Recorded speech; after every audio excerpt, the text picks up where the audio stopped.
Hello. Hello, Hey, Katie, Hello. how you doing? how are you? Um, Michael, this is Robin. Robin, this is Michael. Hey, Robin, good to see you. How you doing? Yeah, Thank good to you. Good, thanks. Are you sitting in your car or something you. I am. Yeah, this was I'm on holiday right now. This was the best, quietest location I could think of. where are you? I'm imagining you at the base of a mountain or something, but you could be by a beach or where are you? By a beach, St. David's in Southwest Wales. Yeah, Oh, lovely. Stunning. I've been there. It's a beautiful place. Yeah. yeah, really nice. Yeah, Yeah, the highest your mountain is Instagram about looked lovely. yeah, highest mountain is 160 meters, so that doesn't really qualify, does it? But it's my kind of mountain. I mean, that's the kind of mountain I wouldn't mind running up. So yeah, it sounds perfect. Well, thank you very much for joining us, Michael. Um, uh, obviously, I've known about you really since we reviewed your book a few years ago. Um, and Team Hour 7 has, well, that kind of popped into my consciousness. Was it last year when Tom Jolly ran UTMB so well? And I know Hannah, she was local to me. So yeah. And then it's sort of been coming up more and more since. So I'm like, okay, I need to find out a bit more about this. Uh, Perfect. Yeah, so absolutely. yeah. And I've actually just been stalking your Instagram. So congratulations on Comrades, actually. That's Thank you. Yeah, as some people know, I'm a bit obsessed with Comrades. So it's but I hadn't run it for 6 years. It was my 11th run. And it was inconceivable that I wouldn't go every year. But then I just started to focus on other things. But I'm a huge fan. Have you guys run it yet? Been there? No. no. I My haven't, daughter but was I born want in to. Joburg, so I ought to really go Okay. back. But I didn't even know it existed when she was born. So Oh, really? yeah, I think it is one that needs to be done. Yeah, for sure. Just for anyone who doesn't know, I mean, it's kind of about 54, 55 miles between two cities in South Africa. One year going the one way, the next year going the other way, and the oldest ultra in the world, 22,000 people running an ultra Mhm. race. It's like the sort of London Marathon equivalent of ultras. It's just absolutely incredible. So There's yeah. definitely everyone I've spoken to has nothing but the most amazing things to say about it. Yeah, it really is one of a kind. I do just tell people if they do one ultra, make it that. Obviously, assuming you can find a way to travel all the way to South Africa. But yeah, it sort of starts at 5:30 in the dark, and there's all these traditions and things associated with it. So, and really, your one chance in the world to run an ultra marathon with tens of thousands of other people. It really is just a Is it completely is it different is it the authority. atmosphere? Sorry. What is different? What gives it its uniqueness, do you think, apart from It's Africa? partly the size, the scale. So you've got, as I said, 20,000 people starting under these spotlights in the dark, 5:30 in the morning.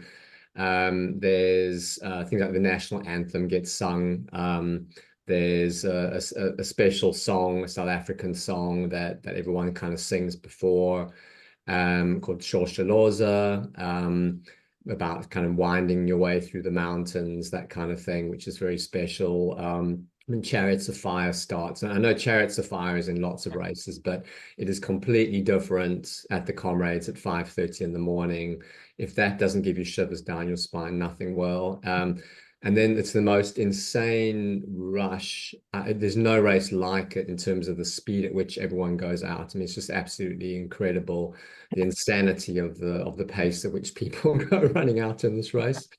And then along the way, just you literally go through every sort of aspect or facet of South Africa, everything from rural areas to sort of very wealthy suburbs, lots of support along the way, and then to have sort of on the road a point-to-point race. Obviously, as ultra runners, we're very used to being on trails or sort of tracks and or loops on roads and things, but to be able to run along highways and things like that that have been shut down for an ultra is incredible.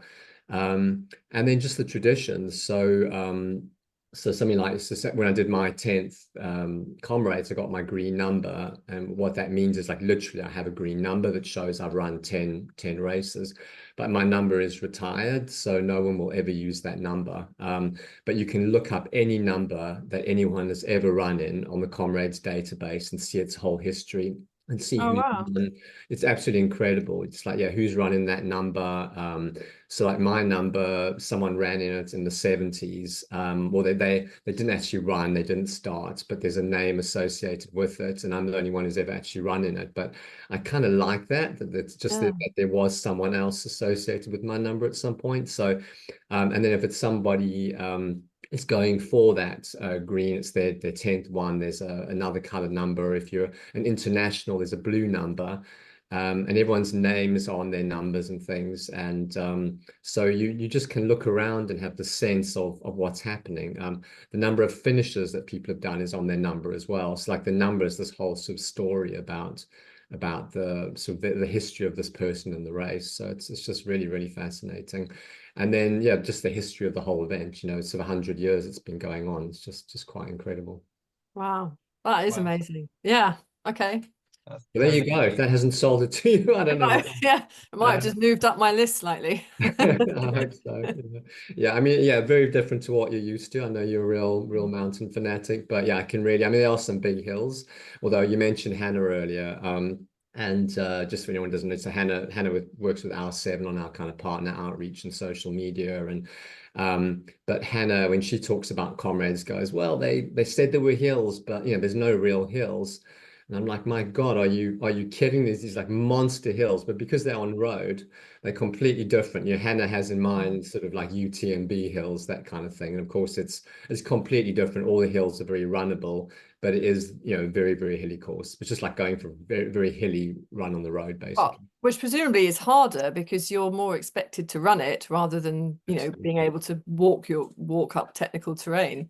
Definitely. And on the down run, so almost the whole of the last 20 miles is downhill. So if you've got really good legs, and there are some uphills in between, but most of it's downhill. Got good legs, it's great. If you haven't, it's a nightmare. On the up run, which we had this year, obviously the first 20 miles is mainly uphill. And so most like the first marathon is uphill. Yeah. And it really is very tough. So though it wears you down, it really does. And as you say, your expectation is more likely to be that you're going to be running it as opposed to a trail race where you might go, okay, I'm going to walk there and there and there, that sort of thing. So yeah, so highly recommended. Oh, okay. Thank you. Well, um, I don't know where else to start. Your book, really. I mean, you wrote it about your qualification at Crawley 24. Was it It 20? was Tooting, yeah, Oh, Tooting. sorry, I'm now Tooting. back to see Sri Trimnoy 24 hour. Yeah. Um, and it worked. You know, without wanting to break the news to anyone who's not read it. Obviously, you got into the GB team. I mean, that must have been an amazing moment for you, particularly as you feel like as a veteran runner. Yeah, definitely. Yeah, so the book One Track Mind, just to punt it, make sure everyone knows what it's called. Yes, that's One Track Mind. Yeah, it's I mean, I didn't expect to write a book about that race. It was my first 24-hour race. And it took place around a track. So in Tooting, so it's now moved to Battersea, that race. But the reason I wrote it was just the enormity of sort of what I got out of it, so the occasion, the sense of place and community that I got from running that race. I think because you know, you've got everybody with 47 athletes, but all running in the same space. And normally in a race, people just disappear off and you don't see them again. Whereas on a track race, an ultra track race, you see the same people multiple times. You see the stories unfold. You interact with people. You know how they're doing.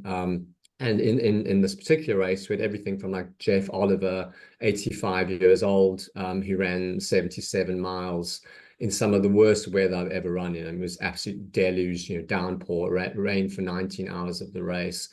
You know, those kind of stories, and you're out there and you're with these people and you're seeing everything happen, as opposed to just kind of going off and it sort of just happens somewhere else on the course. And Sri Chinmoy, who organize a lot of races, and there's something really special about their races. So, for example, with this one, they have lap counters. So every time you pass, so for me, 623 times, someone went, got you, Mike, waved to me, did something, and marked me down that I'd gone past. And things like that, there's just nothing like it. And it was just, I left with this incredible sense of place and of sort of this life-affirming experience. And as you said, for me, the reason I was there was to try to get into the GB 24-hour squad. I was 49 at the time, so I knew if I made it, I'd be debuting for GB at the age of 50. So yeah, that was obviously my main objective, which I managed to achieve. But yeah, I just got so much more from it than simply that. And I think that's sort of when I realized I had to write about it and kind of share that feeling. Because, and I think also hopefully it captures something that we get in lots of other races, and I often get people contacting me and sort of saying it captures that sense, that feeling of community, of something, the reason why we do these races, the reason why we push ourselves and we set ourselves these challenges. And I think just to try to capture some of the essence of that as well was an important part of it. That's so amazing, that, Michael. I'm super intrigued by the whole 24-hour track race world, I suppose. I've heard that you change directions every 4 hours. Is that right? Yeah, firstly, being intrigued will get you into trouble because you're going to find yourself there one day. But yeah, no, it is amazing. Yeah, it varies, but on the track normally it's every 3 or 4 hours. Normally every 4 hours you change direction, which is a sort of a major event for everybody because it's obviously a big major milestone in the race to have got to that. You're kind of ticking off those 4 hour sections in your mind. But then also it's sort of quite celebratory because you turn and you pass over the finish line, and then you go around a cone, and then you run back, and in that lap you're running past everyone, you know, it coming in opposite direction.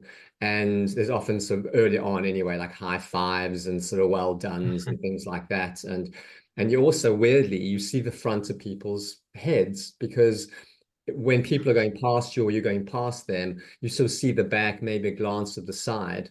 And if you don't know people, you imagine what they look like. You sort of paint. It's actually something I wanted to put in the book, but I couldn't kind of find the right way to say it. You kind of like almost paint a description of them in your mind, and then you suddenly see them coming towards you, and you go, "Oh my God, that's what they they actually look like." But it's like really the celebratory thing, and then as I say, sort of ticking off those 4 hour sections in your mind as the race goes on. Again, Does it that's ever get could be crowded? chaos. Yeah. Yeah. Sorry, crowded.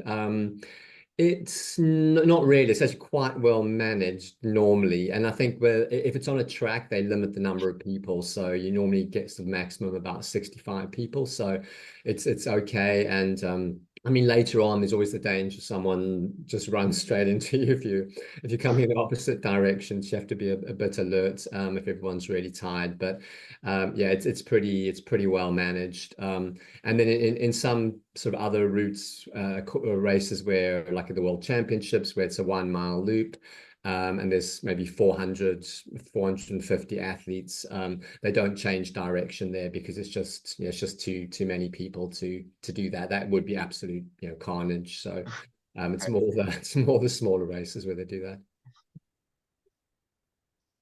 Okay, cool. Yeah, I am intrigued, and I would actually love to do one. I'm not daunted by the whole lap after lap scenario. So, and also you doing it later in life as well. I only came to running I know I'm younger on as far as the podcast concerned. I'm 36, but I only started running 6 years ago, really. So I would love to be able to emulate what you've done. So it's super interesting for me to hear just how you've achieved that. What does a running week look like for someone who's training for a 24-hour track race? Yeah, yeah. Well, I mean, firstly, just before I get on to that, I mean, yeah, I must say I can really recommend a 24-hour one day. And it's I think it's something that you can do sort of later in your running career, as you said. It doesn't have to be, and often, I mean, I work with a few athletes who, are interested in the 24-hour, but they're still very quick over the 100K, for example, or over the marathon or the 50K. And unless they have like a really special interest in the 24-hour, I think my recommendation to them normally is like, work on the 100K if they want to run for GB or just kind of PB or whatever they want, on or 50K, whatever it might be, shorter events, because you do have a bit more time, I think, to do well at the 24-hour. And I think the things that you kind of learn over the years with your running and just in life, to be honest, I think helps you on the mental side, with a 24-hour. So, and you touched on kind of being okay with laps, and that's the number one thing is, to be able to just run in the same place and exist within your own head effectively, and not have to have massive changes of scenery and that kind of thing. And some people just can't handle that. It's just not for them. And some people are okay sort of doing that and just kind of looking at the smaller things, and looking at the people around them and not needing, I guess, sort of the big scenery. So it sounds like you're one of the people who could probably handle that. So, but in terms of like what a week looks like, I think it varies a lot for different athletes, and I'm often also kind of asked, especially people stepping up to ultras, like maybe the Comrades, for example, which is 55 miles. And people think they then have to go and do some insane volume of training or change everything that they do. And, for the Comrades, I normally say, look, if you're used to marathon training, started with marathon training and just do 2 or 3 longer, you need to do a few longer runs, but don't have to change everything. And I think it's the same with something like 24-hour, where what you don't want to do is suddenly go out and do 14-hour long runs and stuff like that, because it's just unnecessary, and it's also not going to help you or get you where you need to be. Of course, if you can do some longer races in the over long periods of time and be fully recovered, that's okay. But so the longest long run I would do for a 100-mile track race or a 24-hour is 6 hours. And that's, if it's on the track, I'll do it on a track sometimes, or I might just go up the Lee Valley Canal in London, and I'm not too bothered about pace. It's just kind of time on feet and being out there and practicing doing the eating that I would do during the race. So yeah, and in terms of total volume for a 24-hour, I'm not a huge volume athlete. Again, I'm an older athlete, so I'm like 55 now. But even when I was younger, I never really tolerated massive training volume. So my biggest weeks, I'll normally try to kind of touch 100 miles once just to feel good psychologically, to go, oh yeah, no, I train 100-mile weeks. But I'll only do a few weeks around kind of 90, 100 miles, and the rest are more sort of 70 to 80 miles. Because I just can't tolerate more than that. And also just, as someone with other things going on in my life, and I know we all have this, we'd all love to spend all our time running and training and just sleeping all day, but just to kind of function and do other things, it's I find as soon as I'm over kind of 80 miles, I just become like a bit of a vegetable. So I can't. I limit those like really big weeks to sort of quite near to the race, and then speed. So even for 24 hours, you still need to kind of do some good speed work. I've again kind of now as an older athlete, I do everything I used to, except I don't really do any interval work. I'll do kind of strides. I'll do some uphill sprints. And then it's just all about tempo runs and kind of runs at about 50K pace to keep my speed. And that's just really because of injury risk. But I guess the key thing is for things like 24-hour and longer races is just like still doing that speed, even though you're not running that quick. Obviously if you're quick and you're sharp, that's going to flow through to your kind of dead easy pace that you're looking to start the race at. Wow. That is still, for me, that's still big mileage. Yeah, I'm impressed. Yeah, well, it's also not, I suspect a lot of your mileage is on the mountains and things like that. So yeah, a lot of mine is flat, which helps a bit as well.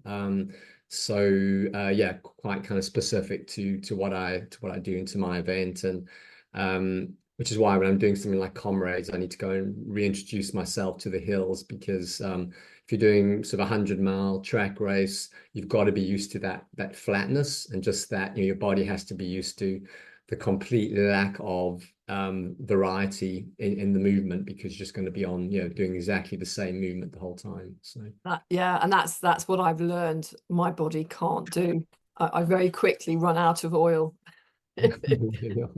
on the flatter stuff. Oh, really? That's Yeah, interesting. if I have to do the metronome, then yeah, I think I've literally and this is before my sort of injuries and knee issues, but I decided many years ago that I can run a marathon, and that's probably the maximum I can do in one go without needing a change in pace or Yeah. terrain.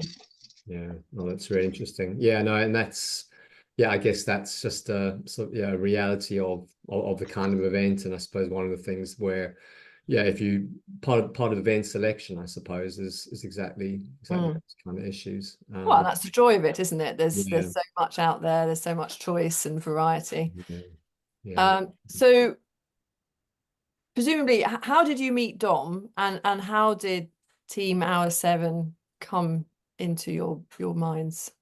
Yeah, so maybe take the first bit first. I suppose the how did it to come into the mind. When I kind of got into the GB squad, I had sort of thought there would be, sort of seen Mo Farah on Instagram or something, and on the treadmill in the lab, and all these kind of things. I thought those sort of things would happen when you got into sort of the GB squad type level. And in the 24-hour, we are very lucky because we have some volunteer expertise there, like Robbie Britton, staff who puts a lot of work in, Renee McGregor, who works with our 7 on the nutrition side. And so there's a lot of John Paris, a lot of expertise and experience there to help the athletes, but there wasn't that sort of physiology, that psychology, those sort of elements there. And I'd done those things for myself to get to the level that I got to. So I tried to treat myself like an elite athlete, to get into the first the England 100K squad, and then the GB 24-hour squad. So I had my physio. I had actually spoke to Renee about nutrition. And I did all those things that I thought those things would then be there in the GB environment, and they weren't. And that's just because of a lack of funding. It's not because of a lack of goodwill. So I thought, wouldn't it be amazing if those things were available for a group of ultra runners? And the idea just kind of sat in the back of my mind. And then I had a software business that kind of COVID sort of put an end to. It was quite a new one of my more recent ventures. And I was sort of thinking what to do next. And the idea of this team just kept coming into my mind of seeing what would happen if we tried to provide that kind of expertise to some athletes. And then I met Dom. Very sadly, actually, my closest friend, my best friend, died of COVID. And Dom is his son-in-law. And so Dom and I, there's 25 years age difference between us, which is one of the, I think, the fun things with the team. But yeah, my friend Eddie passed away, and so Dom and I, through that period of time, obviously it was during COVID. It was I mean, there were kind of travel bans and stuff, so it was a very, very intense period with Dom and his family, Eddie's my friend's daughter. So yeah, we became extremely close, like family basically. And then Dom's one of those people who's just very interested in sports, and he's done like strength and conditioning in professional football. He's been a professional caddy on the pro tour. He's done all kinds of things in those sort of areas. And then he'd never run further than 10 kilometers. And I said, "Hey, Dom, how about starting an ultra running team?" And he was like, "Yeah, sure. It sounds like a really good idea." And yeah, so he's very courageous and kind of always keen to just learn about performance and do new things and sort of find new adventures. So he got kind of suckered into it quite quickly. And he's now run his first ultra, by the way. He ran marathons. He's done his first 50K now as well, which he did really, really well. So he's been brought over to the dark side. I said he had to run an ultra. Right. You can't start an ultra running team, own the world's first kind of privately funded ultra running team, and not run an ultra. So yeah, he's done that now. And yes, it's been kind of a 2.5 years of sort of adventure and figuring out what works and what doesn't ever since. Have you got How do anything? you pick? Yeah, how do you pick the athletes that you pick up? I suppose, do you scan results for performances and like follow people for a bit, or does a blog or something catch your eye? What happens? So when we started out, it was kind of just looking at who we knew, and the people that so Sam Amend, for example, I'd run with her for England in the 100K. I knew her. I knew how driven she was, and so it was an obvious thing to sort of give her a buzz and say, look, we're starting this thing. It's completely new. We don't know what's going to happen or what it's going to look like or where it's going to go. Are you keen? And she was like, yes, great, of course. Sounds like a brilliant idea. So it was sort of people that we knew, and it's I originally wanted to start off with a lot more athletes, and thank God we didn't, because we started off with 6, and it was actually quite a lot, given that were self-funding. And we wanted to put enough support around the athletes to make it meaningful. And if we'd had 20, that just wouldn't have been possible.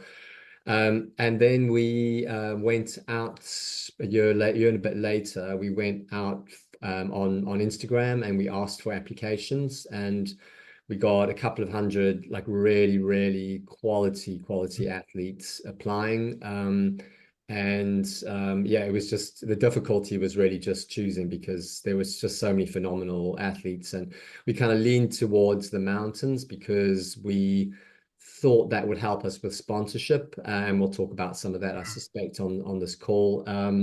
And obviously because we had some amazing mountain athletes apply, but it did mean it's so difficult, because there were some just fantastic athletes that we would love to work with, and we couldn't. And so we'd had a few athletes step away from the team for various reasons, and we added it was 5 new athletes, so we got a total of 8.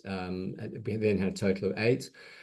We're now that was for about 1.5 years, and we're now going through a bit of a transition where we're looking to change the model of the team, which will allow us to work with more athletes in the future.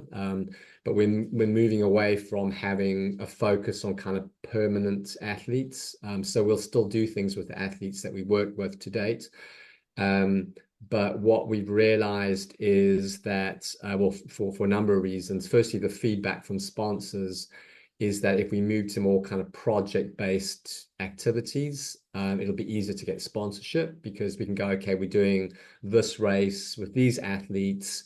Are you interested in sponsoring, for example? And apparently we think that will be easier to attract sponsorship. It will allow us to work with more athletes as well. And then also it'll allow us to do one of our key objectives when we started was to focus more on kind of finding new marginal gains in performance, and kind of looking more into the science of performance and the science of endurance and ultra running. So we think like with more sort of a project approach, we'll be able to do more of that. So that means in future we're probably going to have sort of a larger community of athletes that we work with. It won't be with the same kind of intensity, but we'll work with them on different projects, and that will allow us to work with more people. So which will be great, because obviously, as I said, it's been really hard to. It was hard to say no to some amazing athletes, and we get approached quite a lot as well. And it's it'd be lovely to be able to say yes more often, basically. Well, I mean, that's a testament to what you're doing. So that's fantastic, isn't it? That people are approaching you. But are you able to measure in any way the sort of benefits that having that team and that spirit that you're offering the athletes is the effect it can have on them?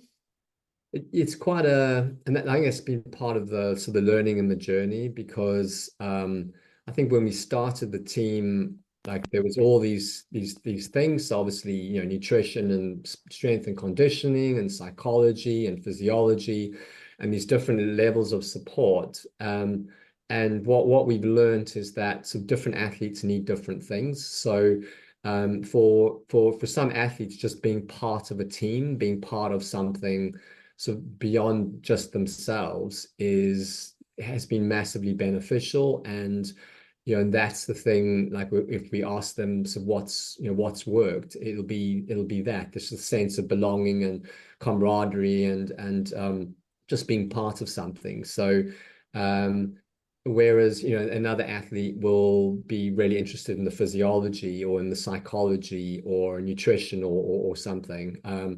And we thought originally that we would be able to sort of go, okay, kind of this athlete's gone from here to here on, and has learned these things. Whereas I think it's been much more kind of variable, just because athletes have wanted different things. And I think also because all of them except Tom kind of have worked full time. And Tom's done amazing things to set himself up as a sort of professional athlete to really give it a full go. But because of that, I think also we always have to be careful of looking for what we sort of call passive interventions, so helping them in ways that doesn't just add an additional load to their time or to additional stress as well. So anyway, but having done all those things, I think what the athletes got out of it varies, both on sort of the learning side and the performance side. But I think I like to think that we've made a real difference to most of them.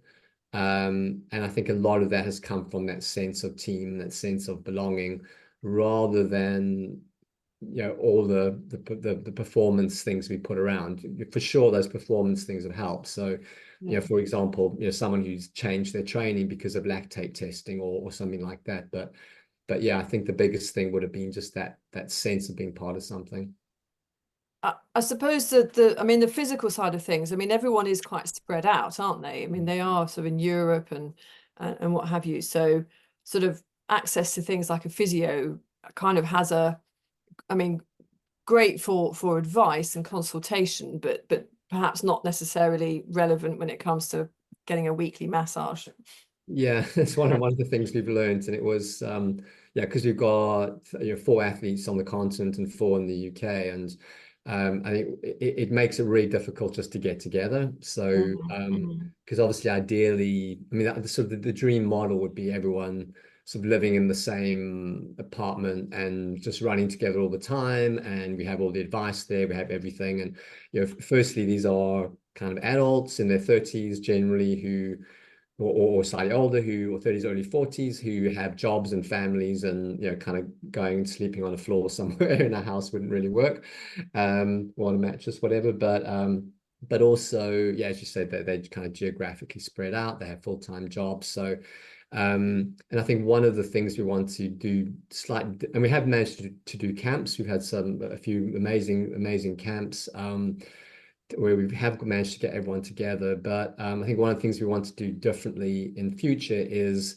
just to find ways to get athletes together and running. And again, being able to draw from a bigger group, even if it's as simple as saying, okay, hey guys, we just want to get a group together and go for a run, and maybe do a little bit of testing, or get some expertise that we can share with a group of athletes, just stuff like that, where we can have more of that sense of community, because that has been quite difficult. And things like camps are expensive. It's been Dom and I the team has basically been a money pit for Dom and I. So, we haven't, I think we thought it would be easier to get sponsorship than it has. And we worked incredibly hard at getting sponsorship. And we've had support from SIS, Science in Sport, and from Say Sky, who've been great. But beyond that, we've been paying for everything ourselves. And, it's, that's really difficult. So things like camps, it would be a whole lot easier if everyone was in the same country, for sure, or at least wherever that is. But was pretty much in the same place. Robin, do you want to dive in while we've got you? Yeah, I know. So sorry about No, no, it's that. fine. Apparently Wales, the signal just dropped even if you've got full 4G. No, anyway, It's yeah, fine. is sponsorship just a constant battle then? Is that it sounds like a forever stress as I'm a small business owner, so I know the stresses of cash flow and everything like that. Have you got anything secure that you're working on to be a bit more of a mainstay funding for the company, or how's it going? No, so we actually, well, we came really close to getting a major insurance company on board at one point, and then they in the end sort of said no, it's not for them now, maybe in the future kind of thing. So that's probably the closest we got to getting a big corporate sponsor. We kind of modeling ourselves to some degree on NN Running, who I don't know if anyone doesn't know NN Running, that's of Eliud Kipchoge and all the top Kenyans and Yeah. Ethiopians and others. So they sort of focused on the marathon and some of the things like 10K and 10,000 meter type events. And NN is a massive Dutch insurance company, and they provide them with a lot of support. So the sort of the dream and the vision is to get a big corporate sponsor involved at some point, and I think that will happen eventually. We did actually say no to a significant shoe and kit sponsor Right. who was very interested to support us. But at the time, their shoes basically weren't really where they needed to be, and we were all about performance. And then, sort of to say to someone that they may lose a number of minutes on their 100-mile kind of track time because they would have to change their shoes kind of wasn't what the team was about, and that was an incredibly difficult decision. But we one of those sort of crossroads where you decide, I guess, where the team goes. We've had the same thing with offers of sponsorship with nutrition products, where we just haven't been completely comfortable with the product. Not that they've been bad as such, but so often nutrition products have a lot of extra things in them that aren't necessary, and so we've sort of thought about it and kind of gone no, it's not going to work at this point. So we've sort of held our ground, and that's made life a lot more difficult for ourselves. But so I think we sleep at night better for having done that. But yeah, it's a constant in that, yeah, we're always looking for sponsorship. But that's also why we've changed the model of the team to sort of look more at sort of a project basis. So we still have our key professional experts on retainer and as part of the team. But then the things we do will be more based around sort of sponsorship. So we hope to be able to do a camp, for example, where we have a sponsor on board for that camp. They're interested in something specific, and we're talking to a company at the moment about some sort of science and altitude work where we could combine that and turn that into a camp. So there's some really, really cool things we can do, sort of more on the cutting edge of science and marginal gains that I think will make it easier. Because the other thing we hear from sponsors is, or actually Hannah gets this a lot, because obviously a big part of her role is to go out and talk to brands. We as our followership on Instagram is a lot of elite athletes, coaches, science professionals. It's very influential, but it's not big. So a sponsor looking at us and looking at our athletes are all international athletes, but none of them have sort of the 50, 100,000 type followers. So a sponsor looks at us and go, well, hey, you guys have a total of 30, 40, whatever thousand followers, but I can get like one influencer or one athlete and look after them instead of sort of 12 or whatever of you guys. So it's quite a hard sell in that sense. What they're not seeing is all the human stories and the interest and the science and the everything that the team offers that you wouldn't get it from an individual. And I mean, that's why science and sport have been so keen to work with us, because they love the sort of the individual stories and the story of the team and how we're developing as an organization as well. So yeah, it has been hard. And Dom and I have been in a position to fund it to this point, but obviously at some stage you've got to go, okay, the model needs to change because we need to just try something different to get the sponsorship in. That That's sounds like a really good, yeah. fascinating. Yeah, Go it sounds like a really good idea to go project basis. So you're looking to pick up a specific athlete for a specific event and then sort of push the brand through. Look how well this one individual has done here as part of our team. Yeah. So it could be an individual athlete on some element that so it could be something we already do. So, it could be, obviously we work with athletes on heat, for example, but let's say a project now might be, we want to try something different on heat or new heat protocol.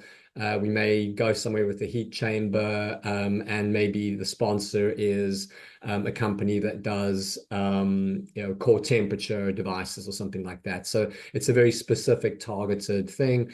But then we want to sort of the output's very important to us, the learning and the protocols that we get from that kind of work. So we'd have a sort of clear defined idea of what we wanted to learn, from that process as well. So it's kind of, there's the human interest in the race and the athlete. There's sort of what we tried that was different, and there's the output and why that's interesting or should be interesting to the ultra running community and the endurance community. And I think if we're ticking those three boxes, then that would be good.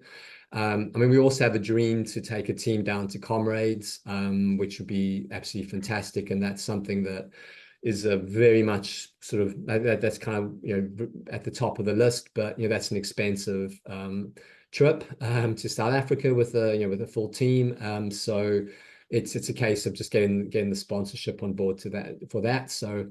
But I think we'll get that right one day, and that would obviously be an incredible project. That's I think that's yeah, it's interesting because your model is so different to anything the sort of traditional part of ultra running, whether it's a race wanting a sponsorship or an athlete wanting a sponsorship. It's very much geared to one, whereas because you're a team and each one of your members has different events or different distances, different terrains, the sort of, yeah, there's no one product that can sort of support you. But Very also good I'm point. interested in the sort of, rather than having a brand that's involved in the industry, who obviously will have a bias or want a bias on their product, getting someone from the outside, like an insurance company, they're kind of going to leave you to do your job how you want. They just want their name everywhere. So that has a very sort of different feel to it. Yeah, I mean that's sort of the dream, that there's a pot of money, and obviously, that insurance company or whatever would want plenty from us. But there's the company we were talking to was very interested in the human stories and the learning and the resilience and talking to us about sort of aspects of mental performance, for example, and sharing those things within their organization, and then, as you say, kind of brand awareness as well. But I think sort of having someone like myself or one of our athletes to go and talk to their team or to their clients and explain the kind of things that we learn from doing what we do, they were very interested in all of that. So I think we'll make that happen at some point. In terms of brands sort of within the sport, I mean, I think you got it absolutely spot on. We've got people running on tracks and on roads and in mountains, and so the sponsors need to sort of cover off those areas. I mean, there are more now that do that. If you think of roads and of shoes and kit. But again, it's like it has to be someone who's interested in the team element, and the big sponsors, the big brands, tend to have their own teams like Adidas, Terex Trail, and things like that. So they've got to be interested in us as sort of a concept or a sort of flagship for their brand as well. Yeah, tricky. Is there any future in the model of being a more sort of traditional sort of team that you can pay to join? or be a sort of coached member that perhaps can have sort of access to your resources and get a, you know, sort of have one of your athletes give them a coaching plan or something? Yeah, I mean, it's a really good thought. Yeah, we've looked at and are looking at different models and different ways to make the team sustainable. So yeah, and one option is to get other people involved. So we're currently building a resource platform, which where we're putting our protocols for things like heat protocol or what sort of supplements we recommend. Not very many, by the way. And things like our view on everything from fasted running to travel planning to everything around kind of elite performance and elite sport. So at some point, we're thinking we might make that available in some or other form and start working with other athletes. I mean, in my own capacity, I do some work around kind of mental performance and advising athletes and from elite to kind of sort of offer normal kind of executive professional people. So, but yeah, to bring that into part of the setup is one option to try to monetize what we're doing and make it sustainable. I think the other thing is we've actually created a part of this platform we've created is a sort of athlete management system. System sounds very big, but it's actually some simple dashboards and things that because we found that when you've got a number of experts dealing with a number of athletes, just the communication, how everyone knows what's going on. Where do you put a lab report from someone's physiology testing, for example? How do all the athletes know who's racing when and what's going on? So we've created a piece of software that does those things and that we think would be very helpful for other small teams. Not necessarily small, but other teams that don't have hundreds of millions of dollars to spend on software and on systems. So that's the sort of another possibility of a way to kind of monetize and and pay for the team over time. Maybe other coaches or other race directors, anyone that has sort of access to lots of people that require resources. Absolutely, I think so, and especially if if they have a lot of because they can put their own resources, information, content on the platform, have athletes access it, have files relating to athletes there, have athletes see who else is in the team, as it were, or other people working with them. So yeah, it's like a real nice, simple, neat solution. So yeah, it would work. I think especially where there's more than one individual working with those athletes, because that's where the communication piece comes in. So like if I've spoken to an athlete and then you're going to speak to that athlete, how do you know what's happened if maybe there's 3 of us or 5 of us or something like that. So just keeping track of those kind of things, was why that's probably the primary reason we started off developing the system. Robin, get in there. Yeah, yeah, you've got Renee McGregor as your nutritionist. I heard her at the National Running Show, and she's kind of just globally renowned as the nutritionist, isn't she? Basically, of all time. How did you manage to get her on board? Yeah, actually, I know Renee quite well, and I worked with her in the she actually appears in One Track Mind, my book, in one of the chapters, because I worked with her in the build up to my first 24-hour race, just kind of talking about the race, nutrition, and just generally checking in. And when at the World Championships, when I ran for GB, Renee was kind of in the support team there in France with us. Basically, I was vomiting a lot, and she was kind of trying to stop me vomiting and find things to feed me and stuff. So she's like massively experienced in this whole area. So I kind of count her as a friend, and certainly when we approached her about getting involved, she's also someone who's just like genuinely interested in performance, and she loves the sport.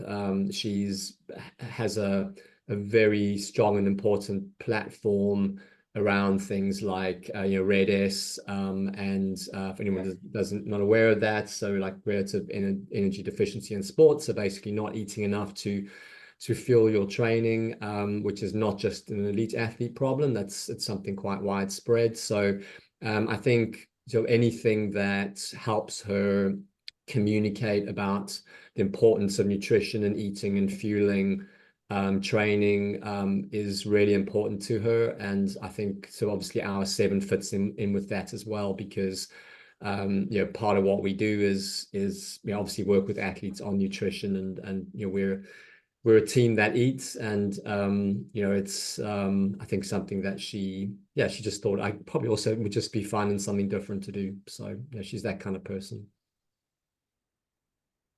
I think we've lost I think Robin Robin's again. frozen Poor again. Robin, he's frozen in time. Another thing I wanted to touch on, and I'm aware of time. I'm very grateful for your time, but I can do this all day and all night, by the way. So don't well, worry. we both actually, I sent it to Robin actually this afternoon. I read your last blog about the sort of the mindset you went into the 24-hour champs and the mindset you came out of it with that team. Initially you wanted to contribute to the success, and then realizing that actually running well wasn't the only way of contributing. And I just thought that was a really lovely blog. Tell me how you reached that. Yeah, thank you. I really appreciate that. Yeah, I mean, basically so the 24-hour format is a team of 6 people, and 3 of those will score. So and obviously in 24 hours, so many things can go wrong. So yeah, 6 people, 3 of them, the highest 3 distances basically score for the team. So when you try to get into the GB squad, you have to notify the selectors of your interest. And then you got to write this little piece about sort of why your motivation, what you can bring to the team. And when I was looking to be selected, I said it was absolutely critical to me that I scored, that I would be one of the top 3. And I thought obviously that would be really impressive. They would see that Mike really wants to kind of be up there at the front and all that. And I sort of put a big number on what I wanted to do, and it was really important to me. I wanted to score. I really wanted to be one of those 3 out of the 6 that scored. Anyway, we got to the race, and I had a really bad day. I was okay to about 90 miles, and then just got incredibly ill, and eventually, I mean, it was difficult just sort of standing up and walking at times. But I sort of walked and vomited for about 10 hours. But I stayed out on the course for the full 24 hours, which I'm very, very proud of. I ended up coming 6th out of the 6th, so I didn't score, and I got the the lowest distance. But it was the first time in the history of GB 24 hour that all 12 of our athletes were out at the end of the race, and so all 6 women and all 6 men. And if I kind of stopped, then that wouldn't have happened. And it's the kind of thing that becomes part of the legend and the culture of the team, that people just keep going, and they do whatever they can, and they put what they can into the team.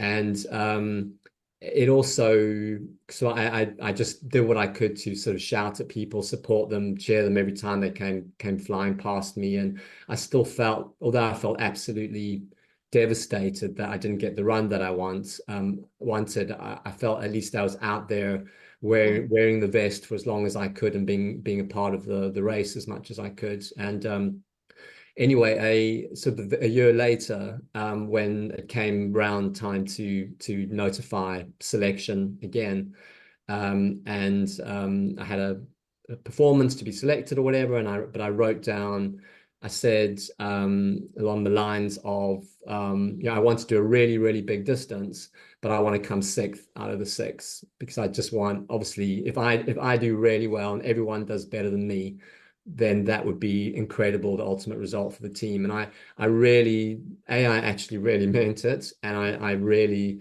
I think learned about what kind of a team really meant during that. And I know it sounds sort of like something from corporate life or something, whatever. But it was a really sort of strong experience. And there was another moment during that the World Championships where one of the athletes was struggling a bit, and it was one of my other teammates who sort of said, okay, kind of got us together and said, okay, we're going to actually walk with this athlete for a bit. And I was like, my God, what we're going to walk? Surely we need to. And it wasn't my plan to walk. I just didn't walk, kind of thing. And but I stopped and we walked and we got this one of our sort of fellow athletes, our teammates, going again, and he had a really good run. There was Dan Lawson. He said we're gonna walk together. And it was just this incredibly powerful team experience. So yeah, it was a huge learning experience. So yeah, that's what the blog's about. So yeah, no, it's wonderful. It's a wonderful perspective on being a team member and actually your contribution. Yeah, it's not just running, it's also supporting someone who perhaps was running better than you on the day. So yeah, I think without your input, your input, although it wasn't the running input, it was the support input that still allowed for that result.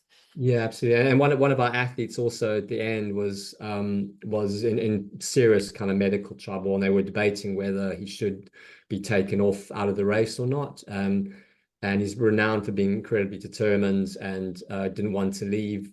So I walked the last incredibly slowly. We sort of kept stopping and stuff. So 45 minutes we took us to do sort of almost just one lap to get him back around to the start, where the GB kind of support team was. But again, it gave me a role and a sense of purpose. And I remember my father afterwards was there watching me, said, I lost some of my own time and distance by doing that. And I said to him, well, yeah, which my dad understood. I just got so much more from that, because the worry was that this athlete would have just laid down under the stand somewhere or something and then not been noticed at the end. And he was in like a lot of trouble. He needed to be on a drip kind of quite urgently as soon as possible, but he refused until the race was over. So yeah, it was a different kind of experience. And unfortunately I didn't get another go because then COVID, I was selected the next year, and then COVID killed off the championships, unfortunately. Yeah. Well, yes, we have a lot to blame COVID for. I also liked your post on the mindset you must have as an older runner. And actually it's certainly it kind of aligns with something my parents have always said to me. If you think old, you will be old. And Really so like that. it was nice to kind of see you putting that into words, that actually we have every right to the same level of training and care and to ourselves as well as anyone else. Absolutely. Desire to run.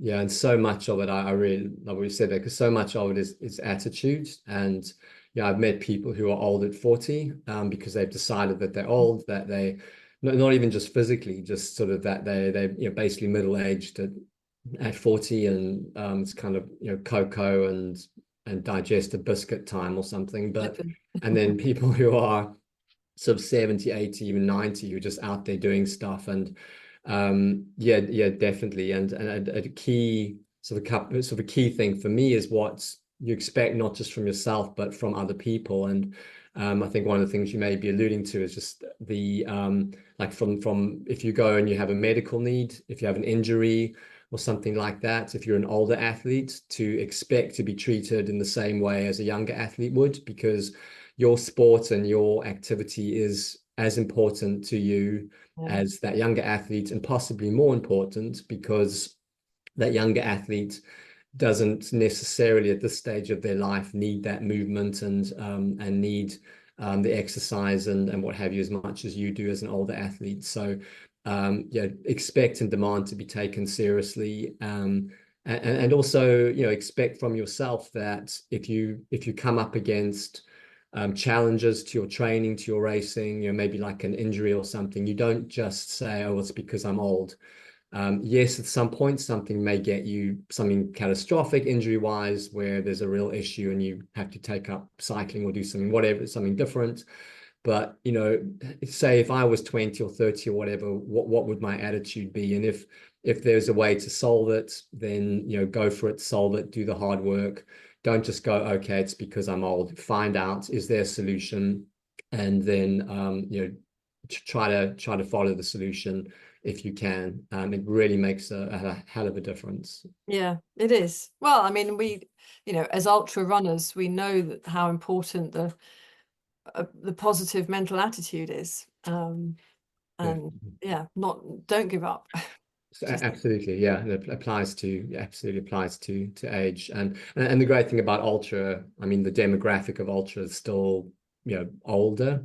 And I think I saw Comrades something that they got a lot of stats there. I think the average age was like 43 or 4 or something. It's and there's more, sort of just anecdotally, it seems to me there's more and more younger people coming into ultra running now.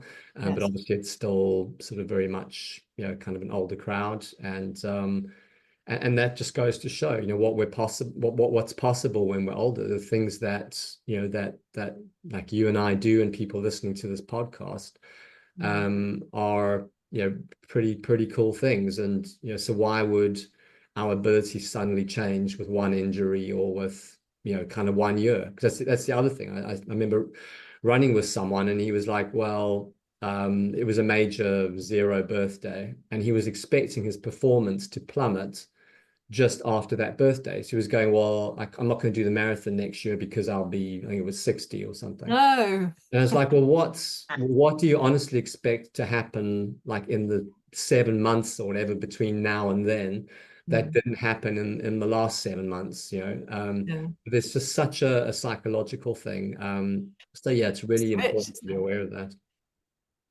Yeah. Oh, interesting. So how did you get into it in the first place? Ultra running, probably because of Comrades. So as you can probably hear, there's a lot of South African in my voice and in my history, although I've lived in the UK for 24 years now. But yeah, in South Africa, the only thing that actually matters is Comrades when it comes to running. So if you do marathons or anything, everyone just sort of says, oh, is that to get your qualifier for Comrades? No one's impressed. And then my dad did Comrades 3 times when I was a kid, and I can remember going there and the whole family trying to pull him up off the grass on his last one, where we literally couldn't get him up standing for a while. And so it's always sort of been part of my kind of DNA, I suppose. So when I started doing marathons in my mid-30s, it was a logical extension to go and do the Comrades. And obviously I loved that. I focused on that for a few years and then realized that there were all these insane 100-mile and longer races, and just the idea of running 100 miles fascinated me. So it's sort of this process, isn't it? You just sort of get sucked in. So it's initially 55 miles seems insane, or 50 Ks or whatever it is, and then you do half of that and it doesn't seem quite as crazy anymore, and then you do 50 miles and then 100 miles doesn't seem quite as crazy anymore, and heaven knows where it takes us. So well, I think that's one of the great things. I was talking to someone this morning who was asking me if she was writing an article, and she said, if there's one thing you want me to get across in this article, what would it be? And I said, it's that you can do it. And it doesn't matter how you get there, but it's never as scary as it sounds or it looks. And there is something really magical, once you're in. It's no matter how painful a race is, you're going to be signing up to the next one the day after.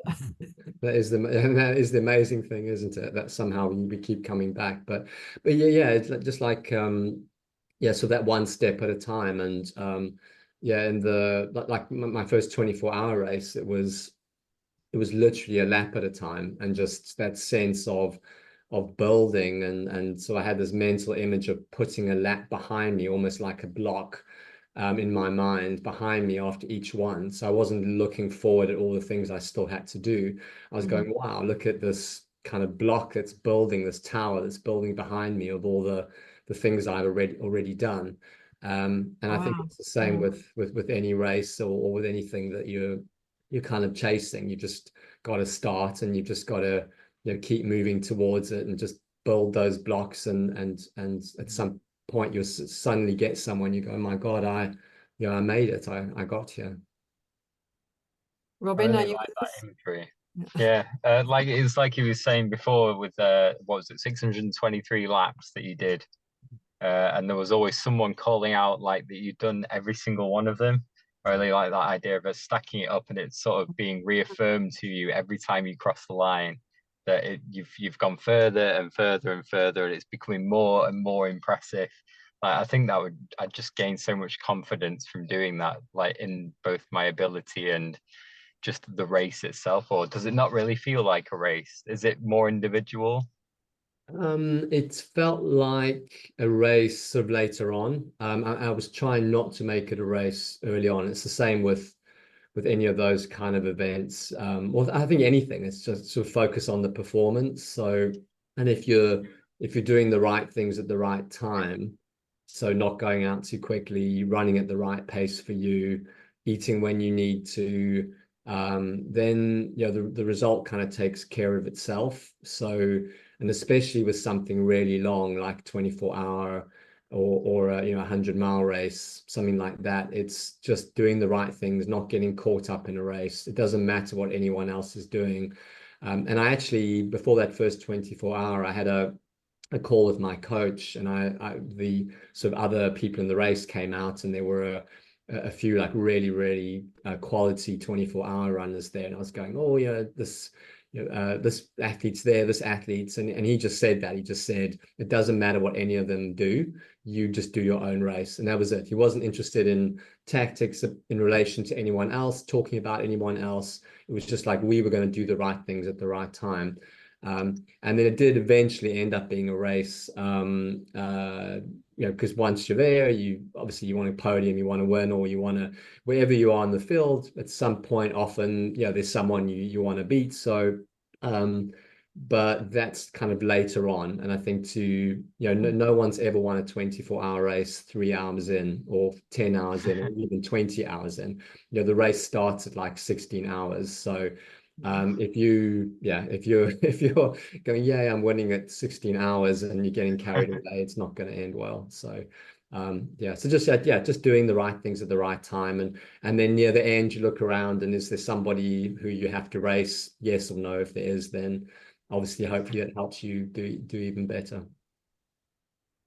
That's great. You mentioned in the blog a couple of times about you wanting to hit 260K. So what is your current PB for 24 hours? Still the 249 point whatever it was. So I tend to round it up to 250K, 155 miles, when I talk about it from the run in the book. In fairness, I focused more on 100-mile the last few years, so that's kind of been my target. And I'm currently having to decide whether or not to try and get back into the GB team for the World Championships next year. But it's kind of, and that will take 260Ks. It's so competitive. It's just getting more and more competitive every year. So I do think I'm physically capable of it. Would be a real stretch.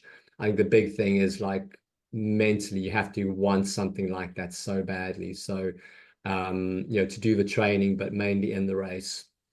So you have to be so sure that you can put absolutely every ounce of yourself into it. So if I see that is the case, then I'll have another go and maybe get that 260K one day. Do you have a coach? No, I don't. I have worked with a number of coaches over the years, which has been great. Because I've learned a lot from each of those. In the For the 24-hour, I was working with a guy called Norman Wilson, who helped a lot of athletes kind of reach sort of a GB level. And he's just someone who just coached for the love of it. He wasn't paid He just loved doing it. And he sadly passed away not long ago. But he also worked with Sam Ament, the British 100-mile record holder, and both of us were very pretty devastated when he died. He was a lovely man. But yeah, I think I think coaching is really helpful, as long as there's a good fit with the coach, and as long as the athlete always feels that they can go, okay, I've learned a lot here, now time to just do my own thing for a while. And yeah, so can be very, very good. So are your team athletes, do they get individually coached so separately, or how? We did that for a while, and some of them were, and some of them have coached. So some of our athletes have other coaches, and then some we started coaching. Basically, Robbie Britton was doing that with some of the athletes, and I mean Robbie, I worked with Robbie for a while as a coach. I mean he's a very, very good coach. But I think what we found was that it probably, I think it's probably best for the athletes to have their own coaches. Certainly the team should be there to provide input, to have expertise, to offer a sounding board. So so what we've done is, and we did that anyway. Obviously, we're always there as a sounding board to the athletes, whether they had another coach or not. But it can sort of just blur lines, potentially, if we're coaching them as well. And then if we stop working with the athlete, what happens in terms of the coaching, that sort of thing. So we decided it was we'd rather sort of be the sounding board, and then work with them across the expertise, and work with their coach as well. Because I mean, that's the other thing. If they have a coach, the coach needs to be comfortable with them being in the team. Yes.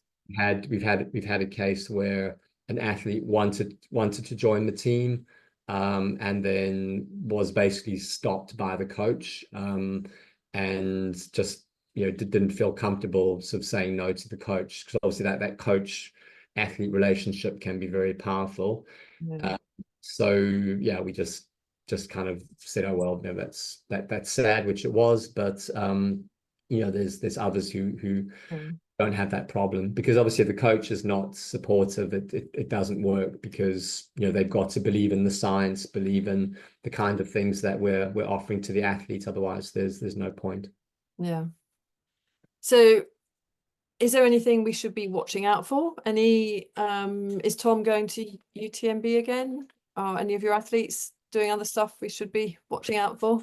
Yeah, Tom is going to UTMB, and it's going to be really, really interesting to see what he does there. Yeah, we're pretty excited about that. He's obviously hoping to get into the top 10. He's definitely capable. So I think he was 16th last year, which was a big step up. I think there's a lot going on. I was in Paris recently crewing Caroline Turner. She was looking to get into the world 100K champs for GB. That's in India in December. She got her qualifier in Paris in quite hot conditions. So yeah, there's going to be, and also, as I said, we're going to be looking to kind of broaden some of the things that we do as well. So I think the other thing to look out for will be just different kinds of projects that we do, and we're going to be keen to just get input and ideas from the community. Also, it's like the sort of things that they would find interesting. So, for example, one of our kind of founding principles was to advance women's endurance, because it's a massively under-researched area. Most research is male students. We're hoping to do more. At least half of our team have always and will always be women. But I think in those kind of areas, or really anything else that people have cool ideas of things that they think could be good for us to do, we'd love to hear ideas. But we have some pretty cool ideas too, and hopefully there'll be some really interesting stuff coming out later this year. Brilliant. Well, thank you very much for talking to me. I'm sorry poor Robin kept dropping. That's what you get when you go to Wales. Not a great advert for mobile signal in Wales, but all that No, in bless Wales. him. But Thank no, you. it's been fascinating to talk to you. Thank It's you. been lovely talking to you, and yeah, thanks for the invite. It's been great fun. My absolute pleasure.